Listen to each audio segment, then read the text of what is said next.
ఇంకా ఎన్నిసార్లు చెప్పాలి స్వామి? ఒక్క నిమిషం, మీరు ఏ మీడియా స్వామి? స్టీల్ ప్లాంట్ విషయంలో 11,400 కోట్ల ప్యాకేజ్, భారీ ప్యాకేజ్ విడుదల చేయడం ఓకే.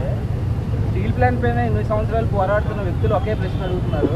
ప్రైవేటీకరణ విషయంలో ప్రభుత్వం ఎందుకు క్లారిటీ ఇవ్వలేకపోతుంది? ప్యాకేజ్ ఇస్తున్నారు స్వామి. ఒక్క నిమిషం, ఇంకా ఎన్నిసార్లు చెప్పాలి స్వామి? ఐఎమ్ సారీ, ఒక్క నిమిషం. చంద్రబాబు నాయుడు గారు చెప్పారు, కుమారస్వామి గారు చెప్పారు, నేను చెప్పా. ఇంకెంతమంది చెప్పాలి స్వామి? ఇంకెంత హామీ ఇవ్వాలి? అరే ప్రైవేటీకరణ జరగదని చెప్తే మళ్ళీ ఇంకా డౌట్ ఏంటి స్వామి? ఒక్క నిమిషం, మీరు ఏ మీడియా స్వామి? ఒక్క నిమిషం, మీరు కొంచెం చదవాలి స్వామి.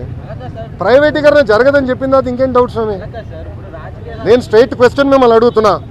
ప్రైవేటీకరణ జరగదని నేను హామీ ఇచ్చా, నిధులు తీసుకొచ్చాం, క్యాపిటేషన్ చేసాం, ఇంకేం హామీ ఇవ్వాలి నీకు? బాండ్ పేపర్ రాసేవాళ్ళ? ఒక నిమిషం, బాండ్ పేపర్ రాసేవాళ్ళ నీకు? అరే